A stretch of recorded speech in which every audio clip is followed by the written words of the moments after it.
ነፍሳችን በቀጣዩ ኑሯ እንዴት ቤተሰቦቿን ትመርጣለች? ስንሞት መንፈሳችን ወዴት እንደሚሄድ ታውቃላችሁ? ሞት ቅዠት ከሆነና እውነተኛው አንተ በራስህ አስተሳሰብ ተወልደህ የማታውቀው ያልሞትክና የእውነት ያልኖርክ ሆኖ ብታገኘውስ? እንደ እውነቱ ከሆነ ለቁጥር የምታኬት ጊዜ ያህል ሞተናል። የምንፈራው ሞት ራሱን ሳይሆን ነፍሳችን በኋላ የምትወስደውን የማይታወቀውን የምትከተለውን መንገድ ነው። በሞት ላይ ያለውን አንጸባራቂ ብርሃን ማወቅ ካልቻል ማለቂያ በሌለው የትውልድና የሞት ዑደት ውስጥ እንገባለን። ገነትና ሲኦል ውጫዊ ቦታዎች አይደሉም። በእነዚህ ነገሮች ላይ ተመስርተው ከሞት በኋላ የሚያጋጥሙን የንቃተ ህሊና ሁኔታዎች ወይም ደረጃዎች እንጂ። እነዚህ በአንድ ደቂቃ ውስጥ የምንገልጻቸው ቀጥሎ ምስጢሮች ይሆናሉ። ለብዙ ሺህ ዓመታት ሞት የታላቁ የማይታወቀው ምስጢራዊ ነገር ተብሎ ይጠራ ነበር። ነገር ግን ሞት ምስጢር አይደለም፣ ማለፊያ መንገድ ነው ወይም ስርዓት። አስቡት፣ ንቃተ ህሊና ራሱ ስጋዊ አካልን የሚሻገር በስጋና በደም መጨረሻ የሌለው የማይለወጥ ነገር አድርጋችሁ በውስጣችን ያለው ብልጭታ ከምድር ቅርፊት ወይም ከፊዚካል ዓለም የተላቀቀበት የነፍስ መነቃቃት ነው። የቲቤት ሰዎች ሞትን እንደ ፍጻሜ ሳይሆን እንደ ቀጣይነት እንዳለው ወደ ፍጡራን ሁሉ ምንጭ ወደ ሆነ አካል የሚመልስ መንገድ አድርገው ይመለከቱታል። እናም ያ ምንጭ እርሶ በሞት አማካኝነት ነፍስ ወደ ጥልቅ ምስጢራዊ ስፍራ ድብቅ ግዛት ውስጥ ትገባለች ይላሉ። የህልውናው ገጽታ ወደ ሚገለጥበት በሚስጥራዊ ወጎች ወይም ሚስቲካል ቴክስትስ ሞት እንደ መቋረጥ እምብዛም አይታይም። ይልቁንም እንደ ሽግግር ነገር እንጂ የንቃተ ህሊና እንቅስቃሴ ከአንዱ ሁኔታ ወደ ሌላ የሚያደርገው እንቅስቃሴ በሚል ይረዱት ነበር። ልክ እንደ አባጨንጓሬ ወደ ቢራቢሮ እንደሚቀየረው ሞት አሮጌውን ማፍሰስና ወደ አዲስ የህልውና ቅርጽ መወለድ ነው። በታሪክ ውስጥ ያሉ ሚስጥራትና ጠቢባን ማለትም ሚስቲካል ካልቸሮች ሞትን በተቀደሰ ደጃፍ እና ዓለም አቅጣጫ የሚደረግ ጉዞ አድርገው ይገልጹታል። ነፍስን ከጥቅጥቅ ግዑዝ ዓለም ወይም ከፊዚካሉ ዓለም ወደ ስውሩ ዓለም እየመራ ተጨማሪ ልምዶችን፣ መንጻቶችና መማር ወደምናገኝበት ወደምንችልበት ዓለም ይመራታል። በምስጢራዊ ፍልስፍና ሞት እንደ መመለሻ ወደ ምንጩ እንደ መመለስ ተብሎ ነው የሚገለጸው። ይህ መመለሻ ነፍስ በህይወት ዘመኗ የተከማቸባትን ቁሳዊ ሸክሞቿን እንደምታስወግድና ወደ ውስጧ ወደ ራሷ እንደምትመለስ ነው የሚገልጸው። ከቦታና ከጊዜ በላይ ማለትም ቢያንድ ታይም ኤንድ ስፔስ ላይ ያለ የሚገኝ ንጹህ የሆነ ንቃተ ህሊና ወይም ኮንሽስነስ የመወለድና የሞት ዑደት ወይም ሳምሳራ ተብሎ የሚጠራው ሂደት ነው። እያንዳንዱ ሞት በመንፈሳዊ ደረጃ ለመሻሻል ወደ አንድ እውነተኛ ተፈጥሮ የመጨረሻ ግንዛቤ ለመቃረብ እና የሳምሳራ ጎማ ተብሎ ከሚጠራው ከሪኢንካርኔሽን ዑደት ለመላቀቅ የምንጠቀመው መንገድ ወይም እድል ነው። የቲቤት ሙታን መጽሐፍ ወይም ቲቤታያን ቡክ ኦፍ ዴድ የተባለው ጨምሮ ብዙ ጥንታዊ ጽሑፎች እንደሚገልጹት ንቃተ ህሊና የአእምሮ ወይም የስጋዊ አካል ውጤት ብቻ አይደለም። እርሱ ማለትም ንቃተ ህሊናችን ዓለም አቀፋዊ መርህ ነው፣ ወርልድ ፕሪንሲፕል። እያንዳንዱ ህይወት ያለው ፍጡር ከሰፊ የጠፈር ዕውቀት ጋር የሚያገናኘው ዘላለማዊ ብልጭታ ወይም የብርሃን ፍካት ነው። በዚህ እይታ ንቃተ ህሊና ከስጋዊ ሞት ይተርፋል እና ሳይበላሽ ይቆያል። በተለይ የህልውና አውሮፕላኖች የምንላቸው ውስጥ መቀላቀል ምስጢራዊ ወጎች ወይም ሚስቲካል ካልቸርስ ብዙውን ጊዜ ንቃተ ህሊናን እንደ ነፍስ ወይም እንደ መንፈስ ይገልጹታል። ስጋዊ ቅርጽ፣ ጊዜያዊ እና ቁሳዊ ተፈጥሮ ቅርጽ፣ ጊዜያዊ እና ቁሳዊ ተፈጥሮ የሚያልፍ ገደብ የለሽ ንቃተ ህሊና ወይም ግንዛቤ ነው። ይህ ዘላቂ የንቃተ ህሊና ሁኔታ ይዘቱ ከሞት በኋላ በተለያዩ ግዛቶች ወይም ዓለሞች ውስጥ የሚጓዘው ነው ወይም ጉዞ የሚያደርገው።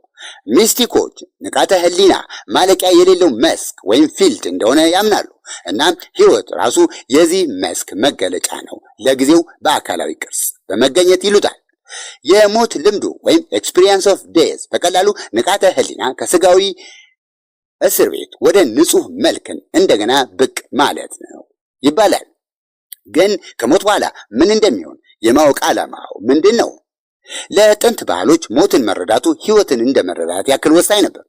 ሞት የማወቅ ጉጉት ብቻ ሳይሆን የህልውና እና የዓላማ ተፈጥሮን ለመረዳት ጥልቅ የሆነ ዘዴ ነው።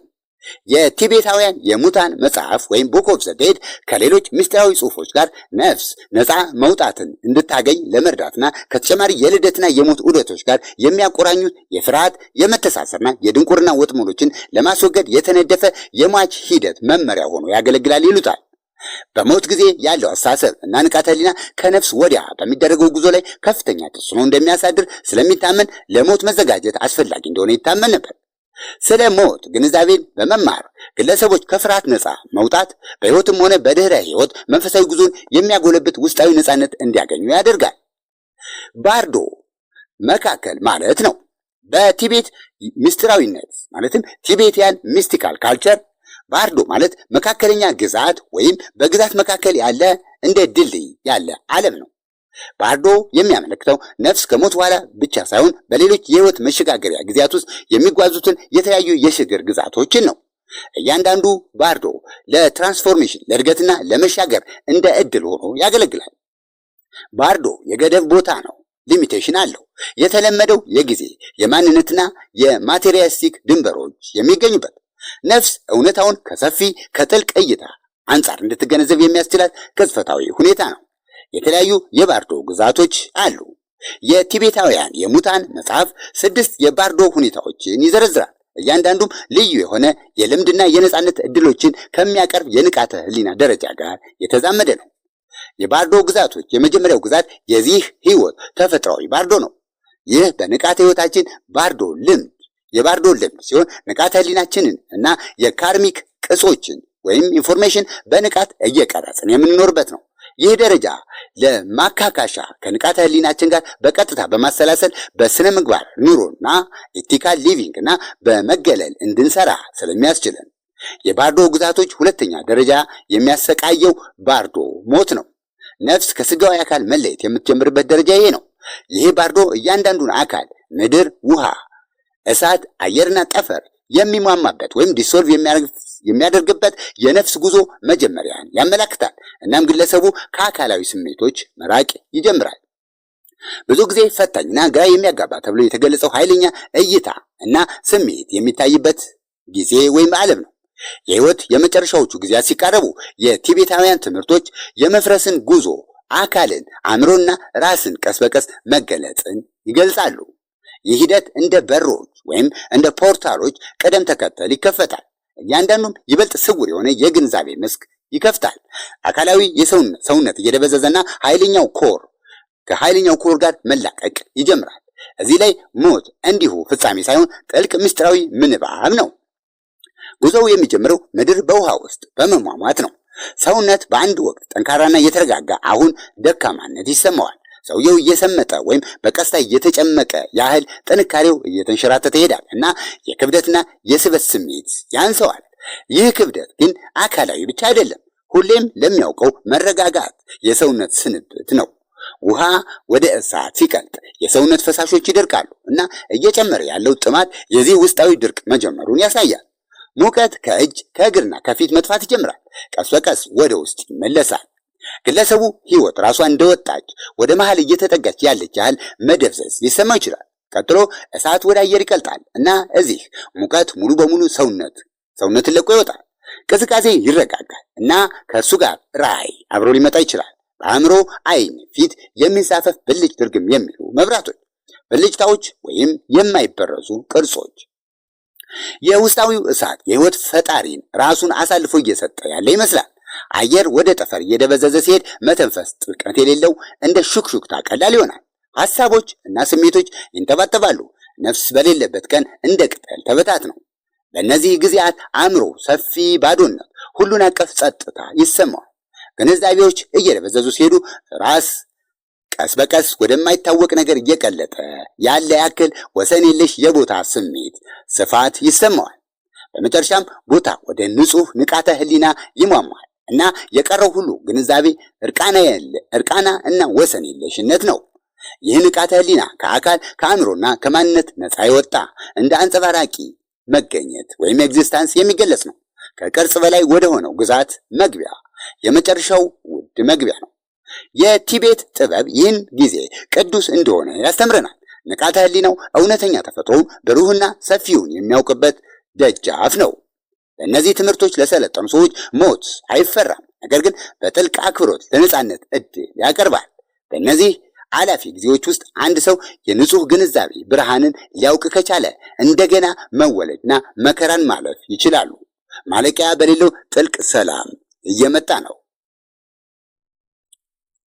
ሰላም ጤና ይስጥልን። ወደ አስትሮ ቻናል ቤተሰቦች እንዴት ቆያችሁ? እንዴት አላችሁ? የእግዚአብሔር ሰላም በያላችሁበት ይብዛላችሁ እንላለን። እያቀረብንላችሁ ያለው በሞት ዙሪያ የታኦይዝም ፍልስፍና ማለትም የቡዲዝም እምነት አካል የሆነው የምዕራብ እስያ አገር ክፍል የሆነ የሊቃውንት እምነት የተንጸባረቀበት አንድ ቪዲዮ ነው። እንደተለመደው ቪዲዮ ከወቅታዊ ፍላጎታችሁና ከሳይንስ ባህሪውና ይዘቱ አንጻር ለእናንተ ኢንተረስት የሚያሳድር የተወሰነ እውቀት የሚሰጥ ነው ብለን ስላመንን ነው ቪዲዮውን ያዘጋጀን ነው። ቪዲዮው ከተመቻችሁ እንደተለመደው ላይክ አድርጉት፣ እንዲሁም ሼር በማድረግ አጋሩት። በቀጣይ ትምህርት ሰጭና አዝናኝ የሚመስጡ የጠፈር ሳይንስ ነክ መረጃዎች እንድናቀርብላችሁ ቻናላችን ሰብስክራይብ ማድረግ አትርሱ ለማለት እንወዳለን።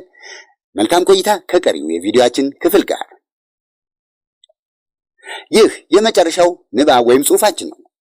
በመፍረስ ላይ ወይም ዲሶልቭ በማድረግ ላይ የሚደረግ የለውጥ ጉዞ የቀረው የዘላለም ብርሃን የሚሆንበት ነው። ከመቀጠላችን በፊት እባክዎትን ይህን ቪዲዮ ላይክ ያርጉ። ሶስተኛው የባርዶ ግዛት የሚባሉት የዳርማታ ብሩህ ባርዶ ነው። በእነዚህ ግዛቶች የዳርማታ ብሩህ ባርዶ ነው። በእነዚህ ግዛቶች ባርዶ ውስጥ ነፍስ ከእውነታው የጠራ ብርሃን ያገኛል። የመጨረሻውን እውነት የሚወክል ንጹህ ድርብ ያልሆነ ብርሃን። እዚህ የነጻነት አቅም ከፍተኛ ነው። ነፍስ ይህንን ብርሃን እንደ ራሷ ተፈጥሮ ካወቀችው በቅጽበት ነጻ መውጣት ትችላለች። ሆኖም ካላወቀችው ወደ ተለያዩ ሰላማዊና ቁጣ አማልክት እይታዎችነት ይሸጋግራል። በቲቤታውያን ትምህርቶች ውስጥ የዳርማታ ብሩህ ባርዶ እንደ ንጹህ ብርሃን ከሞት በኋላ በሚደረገው ጉዞ ውስጥ ነፍስ ከእውነታው ጋር የሚጋጭበት መድረክ ሆኖ ይገለጻል። እዚህ የጠራ ብርሃን አንጸባራቂ ድርብ ያልሆነ ግንዛቤ እና እንደ የመጨረሻው እውነት ሆኖ ይመጣል። የአልቲሜት ትሩዝ በመሆን ሰፊ ቅርጽ የሌለውና ከማንነት ቅዠት ወይም አይደንቲቲ ኢሉዥን የጸዳ ነው። ሁሉንም ዓለማዊ ገደቦች ወይም ሊሚቴሽኖች የሚያልፍ በጣም ንጹህ የሆነ ብርሃን። ለተዘጋጁት ይህ ብርሃን ውጫዊ ክስተት አይደለም፣ ነገር ግን የራሳቸው ጥልቅ ተፈጥሮ ነጸብራቅ ነው። የእውቀት መግቢያ በር ወይም ፖርታል ነው። በዚህ ገደብ ነፃ መውጣት፣ በዚህ ሊሚቴሽን ነፃ መውጣት በቅጽበት ሊከሰት ይችላል። ነፍስ የጠራውን ብርሃን እንደ ራሷ እውነተኛ ማንነት ካወቀች ከተቀበለች ከመወለድና ከሞት ዑደት ነፃ ወጥታለች ማለት ነው። ሪኢንካርኔት አድርጋለች ይባላል። እናም ነፍስ ነፃ ትወጣለች። ግን ይህ እውቀት በጣም ቀላል ነገር አይደለም። በህይወት ዘመን ከተከማቹ ልማዶች፣ ኤክስፔሪንሶች፣ ሐሳቦችና ተያያዥ ነገሮች ሙሉ በሙሉ መላቀቅን ይጠይቃልና ብዙውን ጊዜ ከማይታወቅ የተወለደ ፍርሃት መሸነፍ አለበት እና አእምሮ በፈጠረው ቅዠት ወይም ኢሉዥን ያልተሸፈነ ክፍት ሆኖ መቆየት አለበት። ለአብዛኛዎቹ ግን የዳርማታ ባርዶ ግልጽ አይደለም። የፈጠራ ብርሃን ማሽቆልቆል ሲጀምር ነፍስ ብዙ ጊዜ ብሩህ ራእዮችን ታገኛለች። አማልክቶች ሰላማዊ እና ቁጣ አዘል ይሆናል። እነዚህ ውጫዊ አካላት አይደሉም፣ ነገር ግን የነፍስ የራሷ ካርማ፣ ስሜቶችና ንቃተ ህሊና ተምሳሌታዊ ነጸብራቆች ናቸው። እነዚህ አሃዞች የአእምሮ ትንበያዎች ናቸው እና በእነሱ አማካኝነት ነፍስ ዕድል ይሰጣታል የራሷን ቅዠቶች ተፈጥሮን ለመለየት አንድነት እንድታገኝ። እያንዳንዱ ራእይ ረጋ ያለ ወይም የሰከነ ይሁን አስፈሪ የነፍስ ውስጣዊ ሁኔታ ነጸብራቅ ነው እና እሱን የሚያስተባብሩትን ቅጾች ወይም መረጃዎች ለመልቀቅ እድሉ አለው። ሆኖም ይህ ቀላል ስራ አይሆንም። በዚህ ባርዶ ውስጥ ያሉት ቀዳሚ መሰናክሎች ፍርሃት፣ ድንቁርና እና ትስስር ናቸው። የጠራው ብርሃን ሲደበዝዝ ብዙ ነፍሳት ግራ መጋባት ውስጥ ይወድቃሉ። ብርሃኑ በእውነት ምን እንደሆነ ማየት አይችሉም። ይልቁንም በራሳቸው ግምት ውስጥ ተይዘዋል። ወደ ዳግም መወለድ አዙሪት ይሳባሉ። የድሮውን የመከራ ዘይቤ ይደጋግማሉ። የቲቤታውያን የሙታን መጽሐፍ ወይም ቲቤቲያን ቡክ ኦፍ ዘ ዴድ ትምህርቶች በእነዚህ ጊዜያት መመሪያ ያወርዳሉ። ጸሎቶች እና መመሪያዎች ነፍስ እንድትለቅ ለማስታወስ። እነዚህ ራእዮች ከአእምሮ ቅዠቶች ወይም ብሬን ኢሉዥን የዘለለ ምንም ነገር እንዳልሆኑ ለማየት እና ሁልጊዜ ወደሚገኘው አንጸባራቂ ግንዛቤ ለመመለስ። የባርዶች ግዛቶች አራተኛው ግዛት ካርማ ባርዶ የመሆን ነው። በዲማታ ባርዶ ውስጥ ነፃ መውጣት ካልተገኘ ነፍስ ወደ ባርዶ ወደ መሆን ትገባለች። ከዚያም እንደገና ለመወለድ ትሳላለች። ይህ ደረጃ የሚተዳደረው በካርማ ኃይሎች ነው እናም ነፍስ ወደ አዳዲስ ወላጆችና ሁኔታዎች ይሳባል። ያለፉት ተግባራቶቿና ያልተፈቱ አባሪዎቿ። በካርሚክ ባርዶ የመሆን ጉዞ ውስብስብ ኃይል ዳንስ ነው። ይህ ሂደት ነፍስ ወደ ቀጣዩ ህይወቷ የምትሳብበት፣ ያለፈው ተግባሯ፣ ሀሳቦቿና ሁለንተኗ በኃይለኛነት የሚንጸባረቅበት ነው። በካርማ የተቀረጸው ይህ ግዛት ዝም ብሎ የፍርድ ቦታ አይደለም፣ ነገር ግን በነፍስ በዝግመተ ለውጧ የምትቀጥልበት፣ በራሷ ያለፈ በማይታዩ ኃይሎች የምትመራበት ቦታ ነው። ነፍስ ከስጋዊ አካል ስትወጣ የተጠራቀመውን የካርማ ድግግሞችን የሚያንጸባርቁ ግዛቶች መግነጢሳዊ በሆነ መንገድ ወደሚስብበት ሁኔታ ትገባለች። በዚህ ባርዶ ውስጥ የሚሰሩት ኃይሎች በዘፈቀደ የሚሰሩ አይደሉም፣ ነገር ግን ስፍር ቁጥር በሌላቸው የህይወት ጊዜያት ውስጥ ከነፍስ ንጽህና ወይም መጣመም ጋር የተሳሰሩ ናቸው። በርህራሄ ፍቅርና እውነት የሰራች ነፍስ ሰላምና መንፈሳዊ እድገት በቀላሉ ወደሚገኝበት ወደ ላይ ይበልጥ እርስ በርስ ወደ ተስማሙበት የህላዊ አውሮፕላኖች ወይም ወርልዶች ትሳባለች። በአንጻሩ በፍርሃት በጥላቻ ወይም በድንቁርና የተመራች ነፍስ ወደ ጥቅጥቅ ያሉ ዓለማት ትጎተታለች። ስቃይ እንደ ቅጣት ሳይሆን ለትምህርትና ለለውጥ ማበረታቻ ሆኖ የሚቀጥል ነው። በዚያ የቲቤት አስተምህሮዎች እንደሚያሳዩት ይህ መሳብ ስለ በቀል ሳይሆን የነፍስ ፍላጎት ያልተፈቱ ኃይሎችን መጋፈጥና የነጻነት ጉዟን መቀጠል እንዳለባት ነው። በካርሚክ ባርዶ ውስጥ የሟቹ ረቂቅ አእምሮች ካለፉት ህይወቶች ምኞቶችን፣ ፍርሃቶችና ቁርኝቶችን በሚያስተጋባ ደማቅ አእምሯዊ ግንዛቤዎች ሳምካራስ ይከበባል። እነዚህ ግንዛቤዎች ያልተፈቱ ስሜቶች፣ ግንኙነቶችና ልምዶች የካርሚክ